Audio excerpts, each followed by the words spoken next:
नमस्कार, मैं हूं आशीष चित्रांशी और आप देख रहे हैं द न्यूज लॉन्चर। बंगाल में चुनाव प्रचार समाप्त हो गया। मतदान से 48 घंटे पहले क्या बंगाल के चुनाव का रुझान सामने आ गया है। रुझान सामने आने की बात मैं इसलिए कह रहा हूं क्योंकि आपको मैं दो तीन तीन खबरें दिखाऊंगा। वो तीन खबरें आपस में एक बार आप जोड़िएगा और जोड़ करके आप बताइएगा। मेरी बात को आप बिल्कुल खारिज कर दीजिए, खत्म कर दीजिए। आप बताइएगा कि बंगाल का एक्चुअल नतीजा क्या है। अब नतीजे हमेशा दो तरीके के होते हैं। नतीजों पर तो अब हमें चर्चा ही नहीं करनी चाहिए, बात ही नहीं करनी चाहिए। नतीजों पर बात करने का मतलब है कि अपनी फजीहत करो।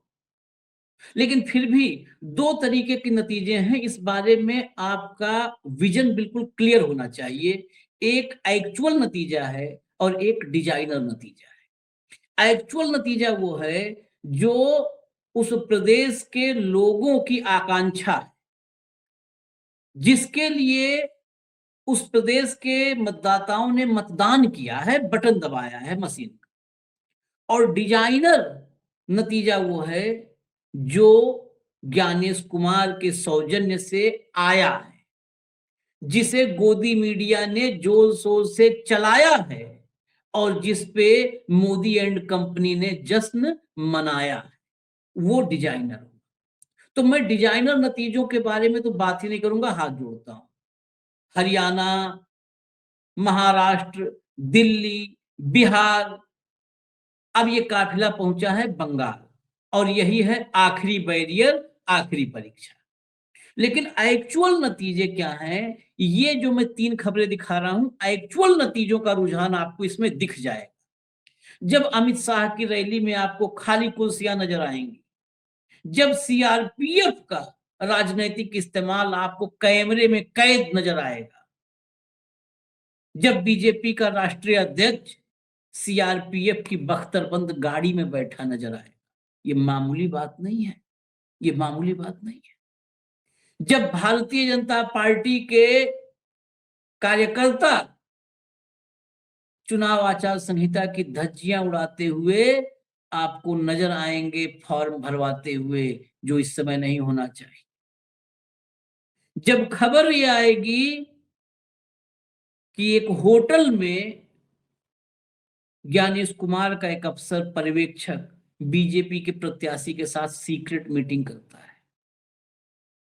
जब खबर ये आएगी कि नोटों से भरा हुआ थैला, बैग, बक्सा बरामद किया गया, भाजपाई पकड़े गए पैसे बांटते हुए, तो फिर एक्चुअल नतीजों का तो रुझान बिल्कुल साफ है ना। तो शुरुआत हम करते हैं, पहले शुरुआत करते हैं वहीं से, सीआरपीएफ की कलाबाजी से, ये शाह की फौज से। सीधा विजुअल पर चलते हैं, विजुअल जरा दिखाइए। लेकिन टीम जो हमारी ऑपरेट करती है पीछे से पूरा का पूरा इस सिस्टम को, उनके हिसाब से अभी सीआरपीएफ वाले से पहले जो विजुअल रेडी है, वो विजुअल है जो भारतीय जनता पार्टी के कार्यकर्ता फॉर्म भरवाने वाला खेल कर रहे हैं और रंगे हाथों पकड़े गए हैं, फिर बदतमीजी करते पकड़े गए हैं और फिर मोबाइल में वीडियो उतारते हुए पकड़े गए हैं। पहले वो वाला वीडियो दिखाते हैं, फिर सीआरपीएफ पे आएंगे और फिर शाह की रैली पर आएंगे, जिस रैली में भयंकर बेइज्जती हुई है अमित शाह की। 48 घंटे पहले का सबसे बड़ा रुझान वही है, जहां सैकड़ों खाली कुर्सियां हैं, सीआरपीएफ का भी वीडियो और बीजेपी अध्यक्ष भी फंसे हैं। लेकिन पहले ये वाला वीडियो देखिए, जो गांव में या कस्बों में खेल कर रहे हैं भाजपाई। वीडियो चला दीजिए अब वो वाला जो तैयार है। আপনারা দেখতে পাচ্ছেন, এই যে দেখতে পাচ্ছেন গ্রামের মধ্যে ঢুকে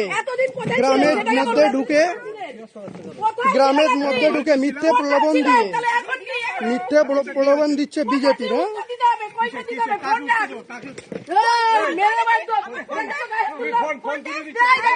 হ্যাঁ করেছি ভিডিও, গায়ে দিয়েছি। এই যে এখানে এই যে দেখতে পাচ্ছেন এখানে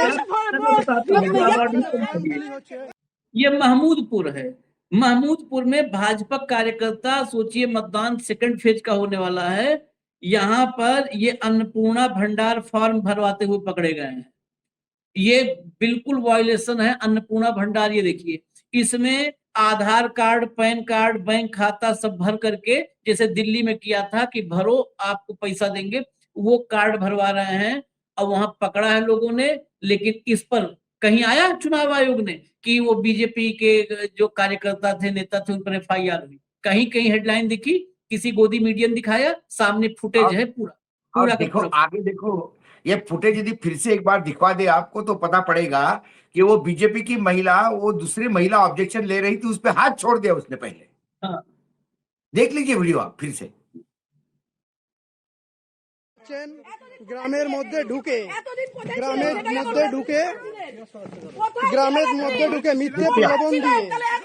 মিথ্যে প্রলোভন দিচ্ছে বিজেপি।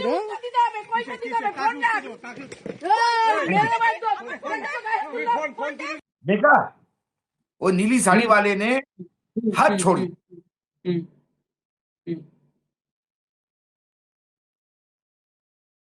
और कल इसको लेके यदि तृणमूल कांग्रेस आक्रामक होंगे तो फिर अमित शाह जी कहते हैं कि ये तृणमूल कांग्रेस के गुंडे हैं। ये हाँ। गुंडी किसने पाल के रखी है जो हाथ छोड़ती है पहले? और देखिए, वो उसकी दुस्साहस, उसको पता है, उसको पीछे से कहा गया होगा तुम लोग कुछ भी करो, वो वीडियो बना रही है। वो जो 2-3 हैं, हाँ। वही वीडियो बना रहे हैं। अरे वीडियो बना मतलब इतनी नंगाई वीडियो बना रहे हैं। ये वीडियो लेकर जाएंगे सब FIR करवाने, और हो सकता है इन्हीं पर बेचारों पर FIR हो जो रोक रहे हैं। गैर कानूनी देखिए, काम वीडियो- करने को रोकने का बेशरम वीडियो FIR। बना रही है। ये बेशरम वीडियो बना रही है। अब देखो, ये दूसरा वाला है, ये 3 बैठे थे, तीनों वीडियो बना रहे हैं। मतलब ये कितना बड़ा काम कर रहे थे, चुनाव आचार संहिता धज्जियां उड़ा रहे हैं, और ये तीनों जो है वीडियो बना रहे हैं। वो 3-4 जो है, ये बना दिया है इन सब ने। चुनाव कितने गर्व से वीडियो, ऐसा लग रहा है जैसे पुलिस की सिपाही है, ये वीडियो बना रही है। लेकिन उस महिला की हिम्मत है, अकेले दुरुस्त किया 3-4 सबको। चलिए अगली खबर पर आइए, अगली खबर पर आइए। दादा आप, ओ दादा, ओ CRPF सर, आप वोट डालने के लिए क्यों बोले हमको इसमें? आप क्यों बोले इसको? बोलिए हमको। आप तो न्यूट्रल है, आप तो न्यूट्रल, इसमें क्या वोट डालने के लिए बोले? बोलिए। आप बीजेपी के लिए प्रचार कर रहे हैं क्या? आप क्यों हमको बोले इसमें वोट डालने के लिए? बोलिए, क्या चल जा रहे? बोलिए, क्या बोलिए आप? দেখুন, এই CRPF ধরে বলছে এখানে বিজেপিকে ভোট দিতে হবে। এই তো বর্তমান পরিস্থিতি আমাদের। ইলেকশন কমিশন থেকে শুরু করে বিজেপির ক্যান্ডিডেট ঘুরছে, সঙ্গে CRPF বলছে যে বিজেপিকে ভোট দিতে হবে। যখন আমি ধরলাম তখন বলছে যে না না, ভোট দেওয়া নেই, আমার সামনে ছিল, ইনি এনার সামনেই বলেছে। তোমার সামনে বলেছে কিনা বলো যে ভোট দিতে হবে? বলছে কমিশনের সঙ্গে যে লোক ঘুরে এখানে বিজেপির ক্যান্ডিডেট সঙ্গে যে ঘুরছে CRPF, সে বলছে বিজেপিকে ভোট দিতে হবে। বর্তমান পরিস্থিতি কি বলুন আপনারা? একটা CRPF হবে নিউট্রাল, তিনি বলছেন বিজেপিকে ভোট দিতে হবে, তাহলে কি করুন অবস্থা বলুন বিজেপির? CRPF বলছে, BSF বলছে বিজেপিকে ভোট দিতে হবে। देखिए, CRPF का जवान पैम्पलेट बांट रहा है, बोल रहा है बीजेपी को वोट। हाँ, वो पंपलेट वो पीछे करके, बंगाल में तो एक बात तो है, हिम्मत पीछे वो CRPF भाई साहब, वो CRPF भैया। मैं बता रहा हूँ, मुझे भारतीय जनता पार्टी के बैंकरप्सी पे, दिवालियापन पे अब तरस आने लगा है। अरे थू है इन पे, बंगाल थू में है। चुनाव लड़ते हैं, इनके पास प्रचार के लिए लोग नहीं है, थू है इनकी, जो पैरामिलिट्री फोर्सेस को पंपलेट बंटवा रहे हैं अपने से। इससे ज्यादा गई गुजरी स्थिति एक राजनीतिक दल की क्या हो सकती है? लेकिन देश के लिए बहुत खतरनाक है भाऊ, इस पर बोलिए जरा। देश के मुझे मैंने क्या कहा, और इसके ये क्यों करना चाहते हैं? ये इसलिए करना चाहते हैं कि ये जनमत से, जनादेश से चुनाव पे सत्ता नहीं लेना चाहते। जनादेश का कोई मतलब ही नहीं इनको आदेश से सत्ता चाहिए। CRPF को आदेश दिया, सत्ता हाथ में आ गई। पुलिस को आदेश दिया, पुलिस अपने बलबूते पे चल रही है। चुनाव आयोग को आदेश दिया, चुनाव आयोग सारी नंगाई करवा रहा है। ये आदेश पे सरकार चला रही है, सत्ता में आना चाहती है, जनादेश से नहीं। इनको जन से कोई लेना देना नहीं। इसलिए ये वर्कर लाने पे भी मेहनत नहीं करते। कौन वर्कर जुटाएगा, ये करेगा? अपने इतने सारे फोर्सेस तो है, खुले घूमते हैं, उनको अधिकार है। सही कहा था मुझे शरद पवार जी ने, सवाल पैसे का नहीं है, पैसे के मूवमेंट का है चुनाव में। हमारा कैंडिडेट कोई पैसे निकाल के ले जाएगा गाड़ी में से, 10 पुलिस छापे मारेगी उसको, ईडी सीबीआई सब पहुंच जाएगी और सत्ता पक्ष का पैसा पुलिस के प्रोटेक्शन में निकल जाएगा। महंगाई देखिए, और यही हुआ। यूं ही नहीं, कारपोरेशन के चुनाव में 1500 रुपए एक वोट के दिए जाते हैं। 15,000 सॉरी 15,000 वोट, एक वोट के 15,000 रुपए कारपोरेशन के चुनाव में। कहां से आता इतना पैसा? कहां चुनाव आयोग है तब? कहां गई पुलिस? और ये पिंपरी चिंचवड़ में तो कौन लड़ रहा था? अजित पवार वर्सेस बीजेपी, दोनों एनडीए के गठबंधन थे।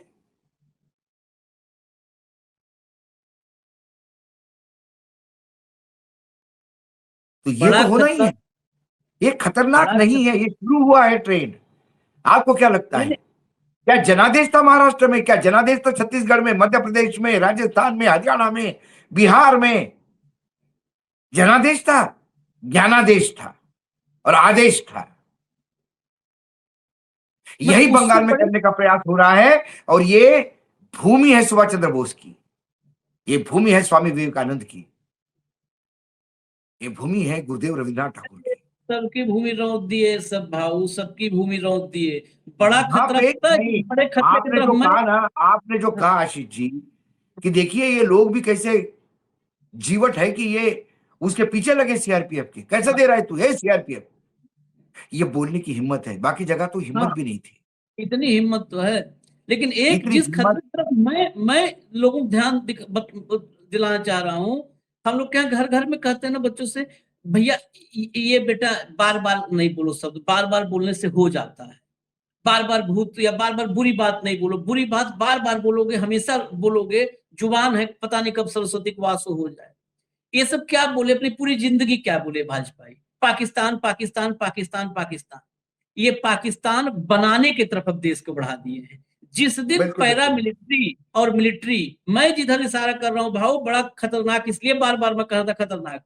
मिलिट्री और पैरा मिलिट्री पॉलिटिकल हो गई, वो पॉलिटिकल पॉलिटिकल एक्टिविटी में शामिल हो गई, तो आप मैं पाकिस्तान बन गए। अटल फिर जी की पता है, हाँ, अटल जी की बात, मैं अटल जी की बात दोहराना चाहूंगा। अटल जी ने सदन के पटल पर कहा था कि एक समय था कि गुंडे बदमाश नेताओं के दरबार में मदद मांगने के लिए आते थे। साहब जरा पुलिस स्टेशन फोन कर दो, आपके हाथ पैर जोड़ते हैं। उसके बाद नेताओं ने उनकी मदद लेना शुरू कर दी मतदान के लिए। फिर गुंडों को लगा कि जब हम नेताओं को चुनाव जितवा सकते हैं, हम ही क्यों नहीं लड़े? तो गुंडे चुनाव में उतर गए और व्यभिचारी, सदाचारी, भ्रष्टाचारी लोगों का अंबार लग गया राजनीति में, हाँ सदन में। ऐसा ही तर्ज पे यदि आप पैरामिलिट्री फोर्स की मदद लेना शुरू करेंगे तो उनको भी लगेगा कि इनकी तो औकात कुछ नहीं है, जितवाते तो हम हैं। जब हम इनको जितवा के सत्ता में बिठाते हैं तो फिर हम सत्ता में क्यों नहीं बैठे खुद ही?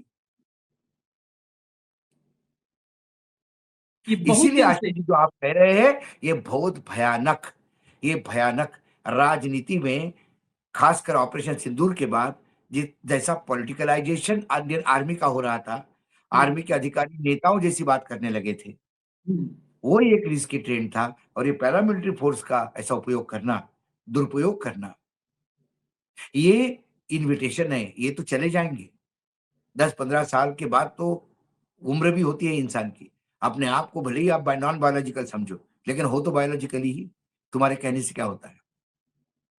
उसके बाद क्या होगा? ये जो ट्रेंड आप शुरू कर दे हैं, ये जो बक्सा भानुमति का कुनबा जो पिटारा जो खोल रहे हो, उसकी परिणति क्या होगी? आने वाली पीढ़ी को कैसा भुगतना पड़ेगा? और क्या लोकतंत्र और जनतंत्र ये सिर्फ once upon a time long long go जैसा हो जाएगा? एक समय था भारत में, सदियों पहले लोकतंत्र हुआ करता था। पाकिस्तान बनना है ना, पाकिस्तान से ही तो कंपेरिजन है ना इन सबका। ये पाकिस्तान ही बनाने आए थे सर, और उसी दिशा में बढ़ रहे हैं। ये जो सेना और अर्धसैनिक बल दोनों पॉलिटिकल वो बना रहे हैं, स्वरूप दे रहे हैं, इसका बहुत खतरनाक वो होगा। और जिस दिन ये अभी से नहीं, आपने कहा सही कि ऑपरेशन सिंदूर के बाद से ही, जिस दिन ये सेना और अर्धसैनिक बल पूरी तरह पॉलिटिकल हो गए, उस दिन आप समझ लीजिए सब खत्म। याद करें, ये लोग ये नहीं, ये तो पढ़ते लिखते हैं नहीं सब व्हाट्सएप यूनिवर्सिटी वाले। वेद प्रकाश मलिक थे, बीपी मलिक सेनाध्यक्ष थे, और यही अटल बिहारी वाजपेयी का आपने चर्चा की। अटल बिहारी वाजपेयी ने करगिल के बाद चुनावी मंच पर बैकड्रॉप जो था वो करगिल का लगा दिया था। और वेद प्रकाश मलिक ने कोई आयोग नहीं, वेद प्रकाश मलिक सेनाध्यक्ष थे। वेद प्रकाश मलिक ने कहा कि जो है युद्ध का और हमारे मतलब योद्धाओं का, सैनिकों, ये किसी भी राजनीतिक मंच पर वो नहीं लगना चाहिए, बैकड्रॉप कहीं बैनर और नहीं लगना चाहिए। लेकिन उस भाजपा में शर्म थी, उन्होंने भले पॉलिटिकल माइलेज के लिए लगाया होगा, ऐसा नहीं कि गलती से लगा दिया, लेकिन शर्म थी। बीपी मलिक ने कहा तो तत्काल हटाया, उसके बाद इस्तेमाल नहीं किया। चलिए अगली खबर पर आइए। अगली खबर अभी बची हुई है। हकीकत देख लीजिए, क्यों सीआरपीएफ से पंपलेट बंटवाना पड़ रहा है। ये देखिए अगला सीआरपीएफ भाऊ,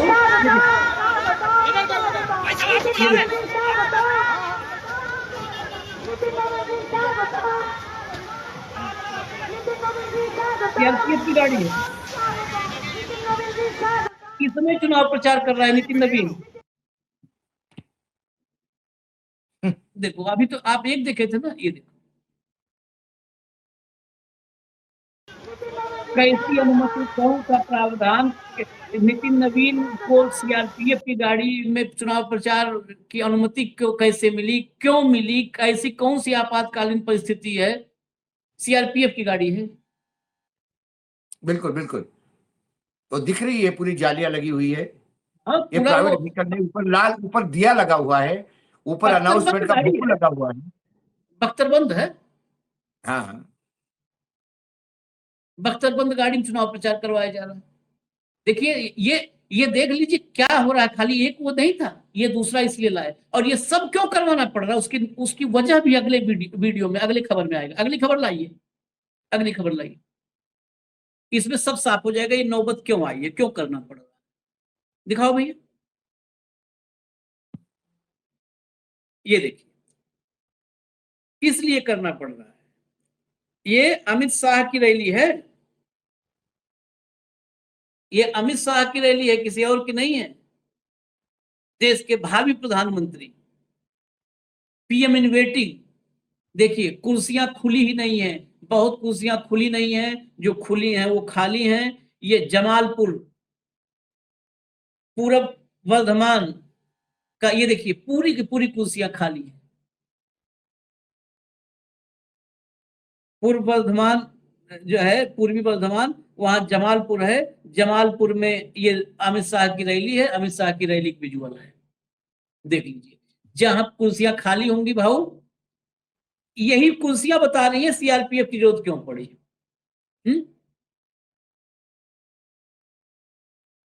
बिल्कुल। और हमने ये नजारा बिहार में भी देखा था, ये नजारा हमने महाराष्ट्र में भी देखा था, खाली कुर्सियों का। फिर मैं कहता हूं कि जो ज्ञानादेश से जीतते हैं उनको जनादेश से कोई लेना देना नहीं है, लेकिन इतना डर किस बात का। नितिन नवीन तो राष्ट्रीय अध्यक्ष है और भाजपा को तो बोलबाला है, जहां अभी पूरी जनता उनके साथ है और लोग कह रहे हैं कि प्रधानमंत्री, वो गृह मंत्री कह रहे हैं तो हम तो सरकार बनाने जा रहे हैं, हम 220 के ऊपर जा रहे हैं। जब ये सारी बातें हो रही है तो फिर अब बचाव किस बात का भाई, इतना डर डर के क्यों।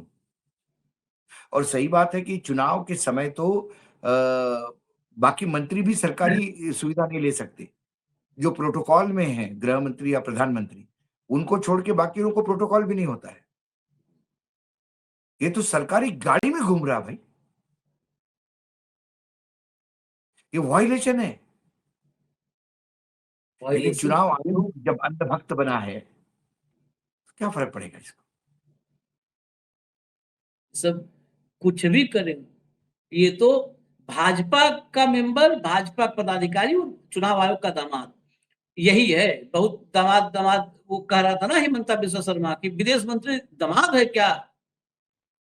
तो ये सब भाजपाई चुनाव आयोग के दामाद हैं क्या। सीआरपीएफ की गाड़ी में बैठ के घूमेंगे और कोई नहीं पूछेगा। आगे देखिए कैसे होता है चुनाव प्रचार। सीआरपीएफ नहीं, सीआरपीएफ की गाड़ी नहीं, ये देखिए। ऑडियो हो तो थोड़ा खोल दीजिए अगर म्यूजिक ना हो तो। ये देखिए रोड देखिए, दोनों तरफ मोटरसाइकिल ही जाने भर की वहां जगह थी, देखिए।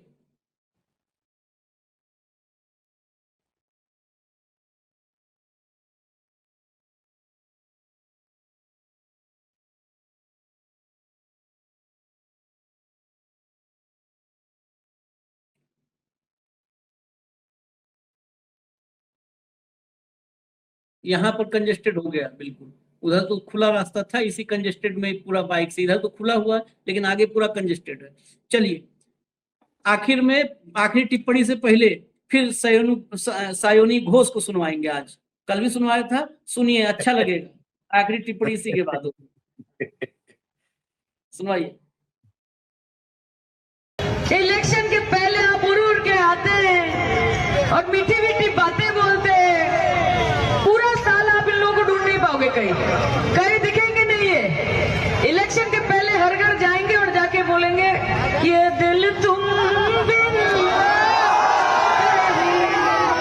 लगता नहीं, हम क्या करें, तुम ही ये दो अब ए जाने वफा, हम क्या करें। और इलेक्शन के बाद जब आंधी आती है, जब तूफान आता है, जब बाढ़ आती है, जब आग जलती है, जब लोगों को समस्या होती है, आप ढूंढते हैं इनको, ये कहीं दिखते नहीं, तो पब्लिक गाती है क्या हुआ पहला वादा, वो कसम वो इरादा।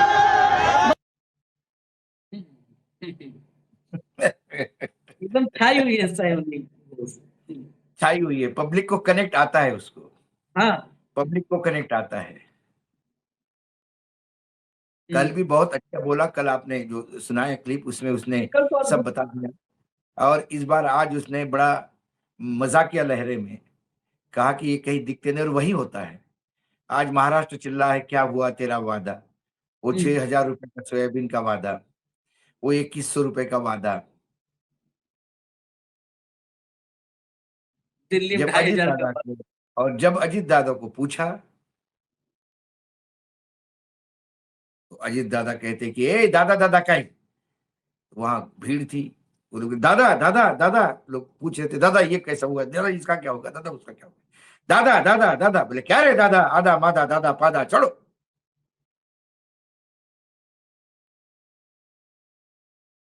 क्या कहोगे। स्वर्गवास हुआ है उनका, एक क्लिप है उनकी, वो याद आई इसलिए मैंने बताया। वादा पादा हो जाता है जब पब्लिक पूछती है तो, और ये दुर्भाग्य है। और फिर भोंपू बंद। कोई पूछे सीरियसली कि कैसे भाई 6,000 रुपए बोला था, तो गृह मंत्री बोलेंगे अरे हमने तो चुनावी जुमले होते हैं भाई, इस पे विश्वास मत रखा करो, चुनाव में बोलना पड़ता है, आप उसी को पकड़ लिए हो क्या, बड़े मूर्ख हो तुम।